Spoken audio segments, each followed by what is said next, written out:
Pessoal, bom dia, sejam todos muito bem-vindos. Deixa eu aumentar aqui, bom dia. Mais um Estude com o Autor, projeto em parceria com a editora Juspódio, onde eu estou analisando capítulo por capítulo do meu Manual Penal Geral. Estamos no finalzinho já do estudo do Manual Penal Geral, finalzinho, estamos terminando o Manual Penal Geral. Já estamos com praticamente 30 lives, todas no meu canal do YouTube. Quem perdeu, tem lá as lives para você assistir. Eu estou debatendo os vários capítulos do meu Manual Penal Geral e o capítulo que eu reservei para a nossa live de hoje é exatamente o capítulo referente às medidas de segurança.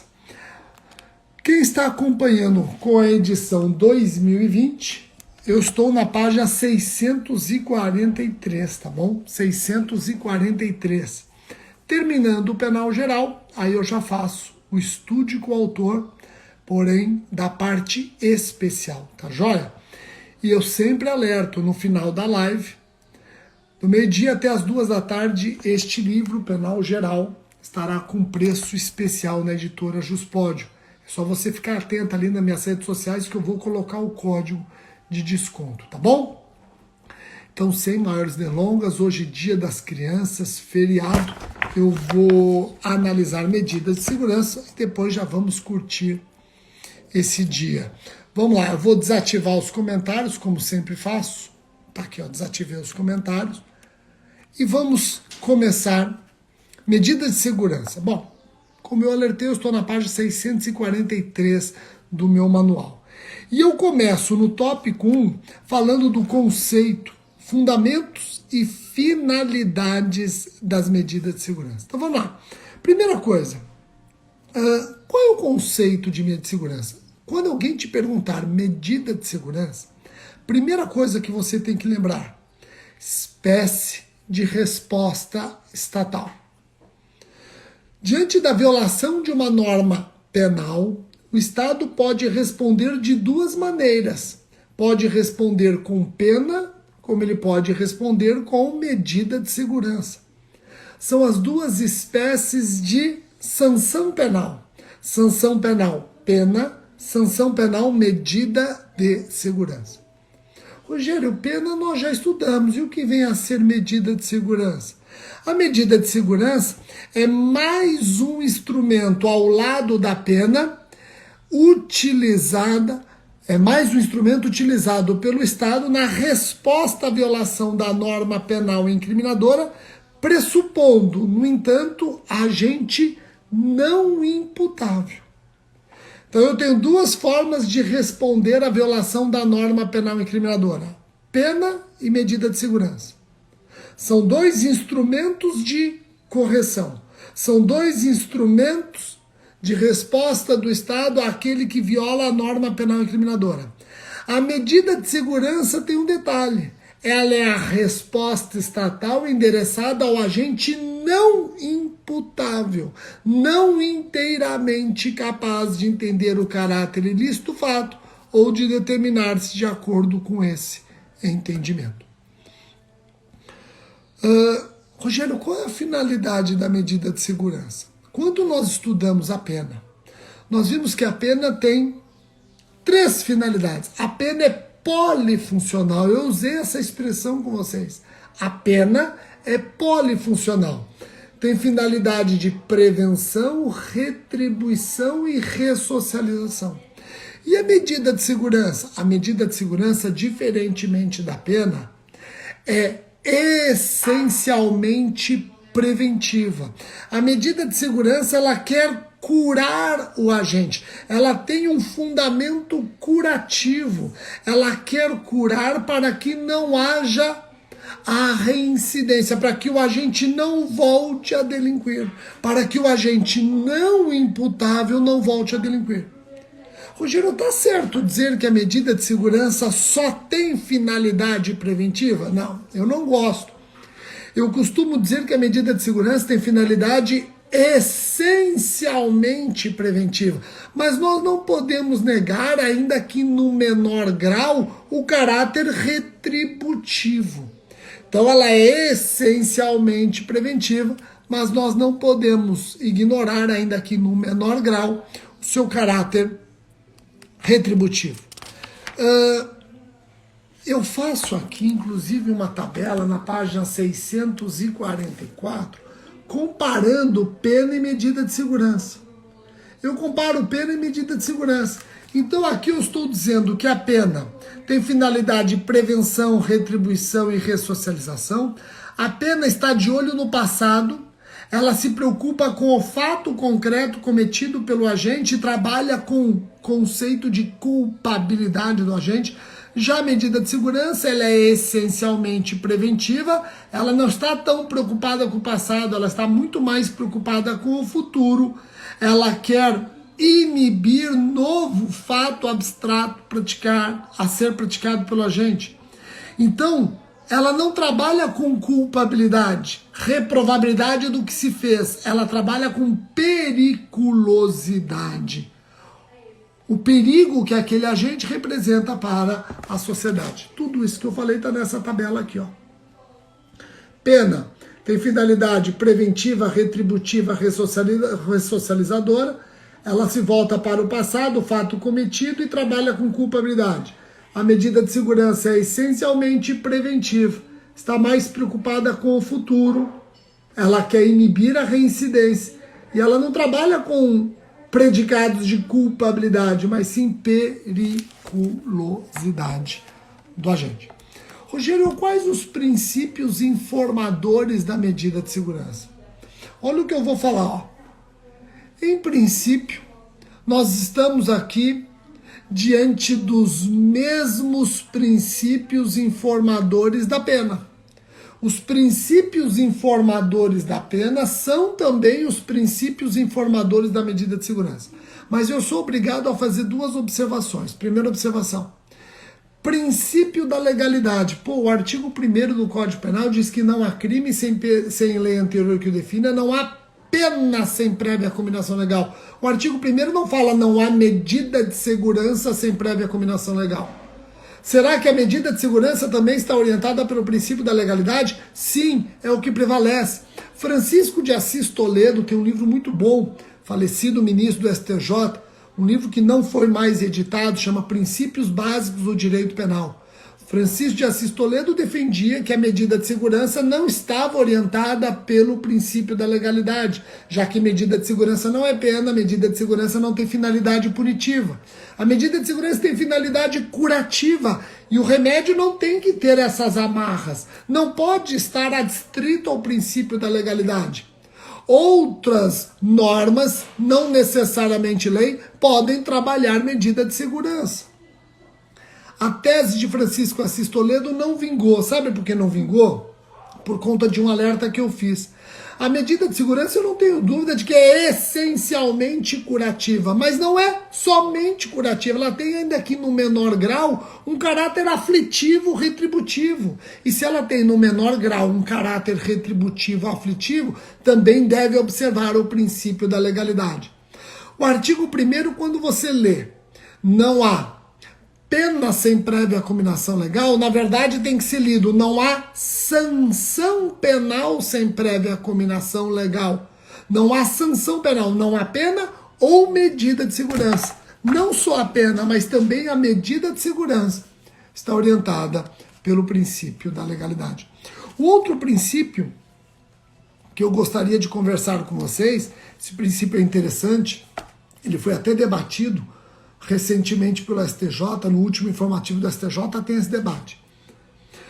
O princípio da proporcionalidade. No que diz respeito à pena, nós sabemos que o magistrado tem que aplicar a pena de maneira proporcional à gravidade do fato cometido e às condições pessoais do agente. Vejam, a pena ela é aplicada proporcionalmente à gravidade do fato cometido. A pena está preocupada com o fato pretérito, principalmente. A medida de segurança não. A medida de segurança volta-se para o futuro, estão lembrados? Então, não está correta a lição que diz que a medida de segurança deve trabalhar o princípio da proporcionalidade do mesmo modo que a pena. Não. A pena, ela é proporcional à gravidade do fato cometido. A medida de segurança é proporcional à periculosidade do agente. O juiz, quando aplica a medida de segurança, ele não tem que estar tão preocupado com o fato que aquele agente não imputável cometeu. Ele tem que estar mais preocupado com o grau de periculosidade e a possibilidade maior ou menor de reincidência, dele voltar a delinquir.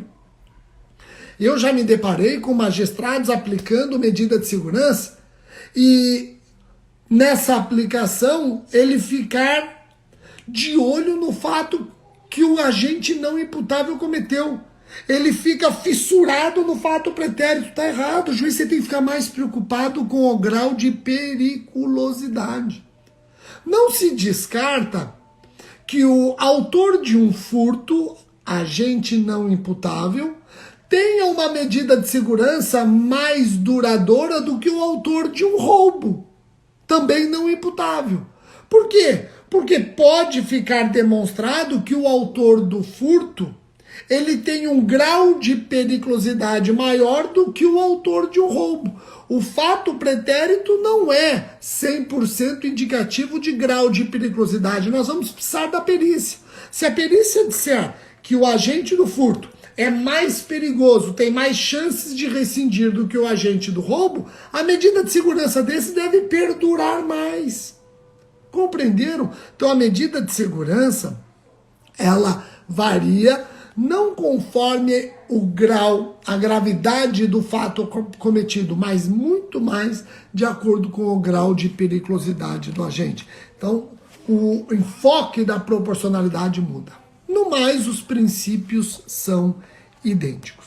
Rogério, na página 645, eu estou aqui acompanhando o seu livro, você trata de espécies de medida de segurança. Nós temos espécies, sim. Nós temos a medida de segurança detentiva e a medida de segurança restritiva. A medida de segurança detentiva é a internação em hospital de custódia. Já a medida de segurança restritiva é o tratamento ambulatorial. Quando eu comparo as duas, claro que a medida de segurança detentiva é mais rigorosa do que a medida de segurança restritiva. Esta, tratamento ambulatorial. Quando que o juiz aplica a detentiva, quando que o juiz aplica a restritiva? O Código Penal, artigo 97. O Código Penal diz que se o crime praticado pelo agente não imputável for punido com reclusão, a medida de segurança deve ser a detentiva, internação em hospital de custódia. Já no caso do crime praticado pelo agente não imputável ser punido com detenção, aí pode a medida detentiva ser deixada de lado e o juiz aplicar a medida restritiva, tratamento ambulatorial. Rogério, então, lendo o artigo 97, fica evidente que o legislador, ele anuncia uma regra e uma exceção. A regra é a internação e o tratamento ambulatorial somente em casos excepcionais nos crimes punidos com detenção. Sim, isso é o que diz o artigo 97. Mas, isso não está muito correto não, e as jurisprudências dos tribunais superiores vêm corrigindo isso. Se eu afirmar que crime punido com reclusão merece internação, crime punido com detenção pode receber tratamento ambulatorial, eu estou afirmando que a medida de segurança varia conforme a gravidade do crime. Está errado isso. Eu já falei para vocês, a medida de segurança tem que variar conforme o grau de periculosidade do agente. Por isso que nada impede um crime punido com reclusão receber o tratamento ambulatorial e um crime punido com detenção, internação. Vai depender do grau de periculosidade do agente. O CNJ editou uma resolução 113. Na resolução 113, eu falo isso no finalzinho da página 645 do meu livro. A resolução 113, no artigo 17, dispõe o seguinte: O juiz competente para execução de medida de segurança, sempre que possível, buscará implementar políticas antimanicomiais. Isso aqui caiu no concurso da Defensoria Pública.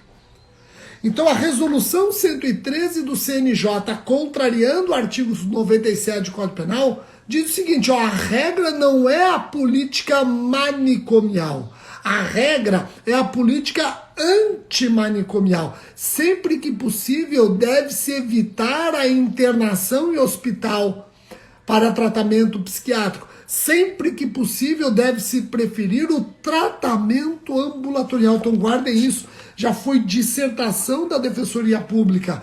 Políticas antimanicomiais na medida de segurança. Resolução 113 do CNJ, artigo 17. O STJ vem decidindo nesse sentido. Vem dizendo, ó, eu não tenho dúvidas de que o legislador quer que a regra seja a internação, mas juiz, no caso concreto você pode furar essa regra e não somente com detenção, com reclusão também. Reclusão pode admitir o tratamento ambulatorial se a periculosidade do agente admitir essa espécie de cura, tá bom? Joia? Então vamos lá, pessoal. Quais os pressupostos da medida de segurança? Eu trato dos pressupostos da medida de segurança na página 646. São dois os pressupostos da medida de segurança. Primeiro pressuposto, a prática de fato previsto como crime. Eu não estou dizendo a prática de crime, porque nós já sabemos que o agente inimputável não pratica crime, não há culpabilidade. Por isso eu insisto.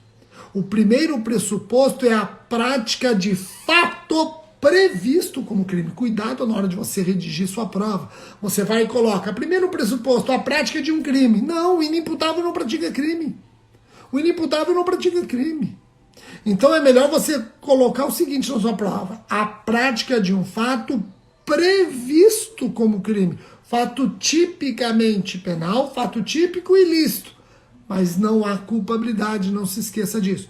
Então, qual é o primeiro pressuposto? A prática de fato previsto como crime. Também abrange a prática de fato previsto como contravenção penal. Contravenção penal também está sujeita à medida de segurança. E olha, se eu falei para vocês que o primeiro pressuposto da medida de segurança é a prática de fato previsto como crime, no Brasil nós adotamos a medida de segurança em um sistema de infração penal pretérita. Ou seja, a medida de segurança no Brasil, ela é pós-delitual, jamais pré-delitual. Tem países que já impõem medida de segurança com a simples suspeita de que aquele agente é capaz de vir a praticar um crime. No Brasil, não.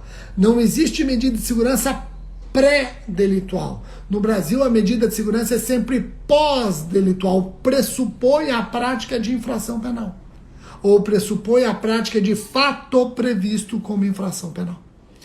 Então, o primeiro pressuposto, a prática de fato previsto como crime ou contravenção. Segundo pressuposto, periculosidade do agente. Quando eu falo em periculosidade do agente, eu estou querendo falar o quê? Eu estou falando do maior ou menor grau de inclinação do agente para a prática de novos delitos. Maior ou menor inclinação do agente para a prática de novos fatos previstos como infração penal. E é aqui na periculosidade que eu vou ter o inimputável e o semi-imputável. O inimputável e o semi-imputável. Inimputável, artigo 26 caput. Semi-imputável, artigo 26, parágrafo único. Pessoal, não se esqueçam que o inimputável 26 caput, ele é absolvido e aí o juiz impõe a medida de segurança. É a chamada absolvição imprópria, porque apesar dele ser absolvido, será imposta uma sanção penal da espécie medida de segurança. Já o semi-imputável 26, parágrafo único, ele é condenado, hein? A sentença é condenatória. Aí o juiz aplica pena diminuída ou substitui a pena por medida de segurança. Eu trago uma tabelinha aqui no meu livro diferenciando a medida de segurança para o inimputável e a medida de segurança para o semi-imputável. Esse detalhe é importante. No finalzinho da página 646 e a partir da página 600, desculpa, no finalzinho da página 647, e aí eu avanço nas páginas 648 seguintes, eu trabalho a aplicação da medida de segurança. E aqui tem um detalhe muito importante. Quando eu penso no juiz aplicando medida de segurança, eu tenho que lembrar que, de acordo com o artigo 97, parágrafo 1º do nosso Código, a medida de segurança aplicada pelo juiz só tem prazo mínimo de 1 a 3 anos, não tem prazo máximo.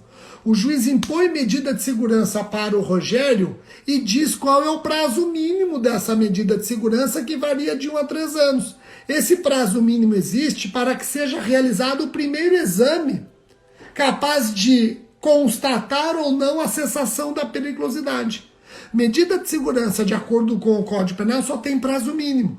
O juiz vai impor uma medida de segurança para o Rogério num prazo mínimo que varia de 1 a 3 anos. E qual é o prazo máximo? Não tem. Ela vai perdurar enquanto não cessar da periculosidade. É assim que está no artigo 97, parágrafo 1º do nosso Código. Rogério, nossa, mas essa indeterminação do prazo máximo da medida de segurança, essa indeterminação não gera críticas? Não, claro que gera.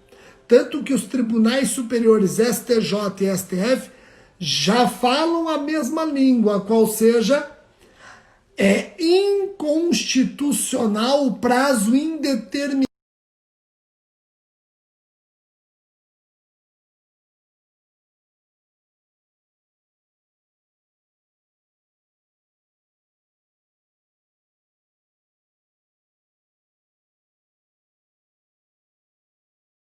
que a medida de segurança não tenha teto. Tem que ter piso, 1 a 3 anos para realizar a primeira perícia, e tem que ter teto, prazo máximo de internação ou tratamento ambulatorial. O STJ entende que o prazo máximo de duração da medida de segurança coincide com a pena máxima prevista no preceito secundário. Se o crime é punido com 1 a 4 anos, a medida de segurança só pode perdurar 4 anos. Se o crime é punido com 4 a 10 anos, a medida de segurança só pode perdurar 10 anos. Então, a medida de segurança para o STJ tem piso, 1 a 3 anos, é o prazo mínimo para realizar a primeira perícia. Se não cessar a periculosidade, de ano em ano nós vamos repetindo as perícias, mas tem teto. Qual é o teto? Pena máxima abstratamente prevista para o crime. Tem até uma súmula nesse sentido, pode anotar aí. É a súmula 527. É a súmula 527 do STJ. Súmula 527. O STF, ele tem julgados entendendo que o prazo máximo da medida de segurança deve coincidir com o prazo máximo de cumprimento de pena privativa de liberdade no Brasil, que era de 30 anos, mas o pacote anticrime, alterando o artigo 75 do Código Penal, agora anuncia um prazo de 40 anos. O que importa é você perceber que o STJ e o STF não admitem prazo indeterminado, não admitem duração indeterminada. Eles querem um teto. Para o STJ, o teto é a pena máxima abstratamente prevista no preceito secundário. Para o STF, o teto é o artigo 75 do Código Penal. Tá bom? Joia? Então vamos lá. Rogério, você falou que essa perícia médica é realizada logo após o prazo mínimo estipulado pelo juiz, que varia de 1 a 3 anos? Sim. Se não ficar constatada a cessação da periculosidade, de ano em ano, nós vamos realizando outra perícia, ou a qualquer tempo, eu posso antecipar, se houver indícios de que ele está curado, de que cessou a periculosidade. Então, de ano em ano, ou antes, se o caso, o juiz determina nova perícia. Vejam, o artigo 97, parágrafo 3º do Código Penal, diz o seguinte: se a perícia médica constatar a cessação da periculosidade, não extingue a execução da medida de segurança. Nananina. ele é liberado da internação. Ele é liberado do tratamento ambulatorial, mais precisamente, ele é desinternado e liberado, desinternado no caso de internação ou liberado no caso de tratamento ambulatorial. Ele para de cumprir a medida de segurança e durante um ano nós ficamos de olho nele. Ele tem direito a uma desinternação e uma liberação a título de ensaio. Então eu vou repetir. Se a perícia constatar que cessou a periculosidade do Rogério, o juiz não vai extinguir a execução da medida de segurança. Ele vai falar o seguinte: durante um ano, você, Rogério, está liberado. Durante um ano, você está liberado, mas a título de ensaio. Por quê? Porque se durante esse ano você praticar qualquer fato indicativo de persistência da sua periculosidade, você volta para o tratamento ambulatorial ou até para a internação. Por isso que eu falei que é uma liberdade a título de ensaio, é uma desinternação a título de ensaio, é uma liberação do tratamento ambulatorial a título de ensaio. Durante um ano, se praticar algum fato indicativo de persistência da periculosidade, você volta para a internação ou para o tratamento ambulatorial. Eu falei que basta a prática de fato indicativo de persistência da periculosidade. Eu não falei que tem que ser fato previsto como crime. Qualquer fato, ainda que atípico, mas que demonstra a persistência da periculosidade. Não precisa ser fato típico. Olha que interessante. Qualquer fato indicativo. Por exemplo, o agente tenta se matar. Já foi considerado fato indicativo de persistência da periculosidade, capaz de determinar a reinternação ou a continuidade do tratamento ambulatorial. Ok? Pessoal, nós temos depois alguns assuntos aqui que eu trago para vocês, e este aqui eu vou chamar a atenção. Ele está na página 681 e foi dissertação da magistratura de São Paulo. Está aqui, ó. Que é exatamente a superveniência de doença mental na fase de execução. A superveniência de doença mental na fase de execução. O que é isso, Rogério? Ele cometeu o crime, ele é imputável, ele é condenado como imputável, começa a cumprir a pena, mas durante o cumprimento da pena sobrevém uma anomalia psíquica. E agora? Ele era imputável na data do fato, foi condenado como imputável, estava cumprindo pena, mas sobreveio doença mental. Aí eu explico para vocês que nós vamos aplicar ou o artigo 108 da Lei de Execução Penal ou o artigo 183 da Lei de Execução Penal. Vai depender se eu estou diante de uma anomalia passageira ou uma anomalia não passageira, irreversível. E a tarefa de casa de vocês é ler os artigos 108 da LEP e 183 da LEP e tentar construir esta tabela. Quem não tem o livro, construa essa tabela para entender a diferença dos dois dispositivos. Os dois dispositivos trabalham a superveniência de doença mental. Um deles trabalha a superveniência de uma anomalia passageira, o outro de uma anomalia irreversível. Veja a diferença e tenta montar esse quadro, que aí você nunca mais esquece o assunto. Tá joia? Eu vou aqui ativar os comentários para ver se vocês conseguiram entender. Deixa eu ver aqui se a galera conseguiu entender. A próxima live nós vamos trabalhar efeitos da condenação. Eu já estou avisando que é a penúltima live. A última live eu vou falar sobre ação penal, então a próxima é a penúltima, depois eu vou falar de ação penal, e aí nós já teremos encerrado capítulo por capítulo do meu Manual Penal Geral. Então eu acredito que no mês de outubro nós encerraremos o Manual Penal Geral. Aí eu já entro no Manual Penal Especial. Deixa eu ver aqui se a galera tá entendendo, vamos ver aqui, ó. Joia, grande, tô vendo bastante gente comentando, que legal, todos entenderam, conseguiram compreender medida de segurança, é um assunto que eu acho legal, medida de segurança. Tô vendo aqui, todos entenderam, perfeito, joia. Pessoal, então vamos curtir o nosso Dia das Crianças. Eu vou aqui dizendo que eu nunca recebo as notificações da live. Entra lá no seu... você tem lá uma forma de você, nas suas configurações, quando você me segue, você pode colocar sempre ser notificado. Sempre ser notificado. Tem até um vídeo meu onde eu explico como é que você faz isso. Daí você é notificado sempre, tá bom? E lá no canal do YouTube, inscrevam-se e acionem o sininho, porque ele também te alerta, também encaminha um alerta, tá bom? Pessoal, muito obrigado pela atenção de todos e até a próxima live. A próxima live, efeitos da condenação, e a última live, ação penal. Até mais, galera.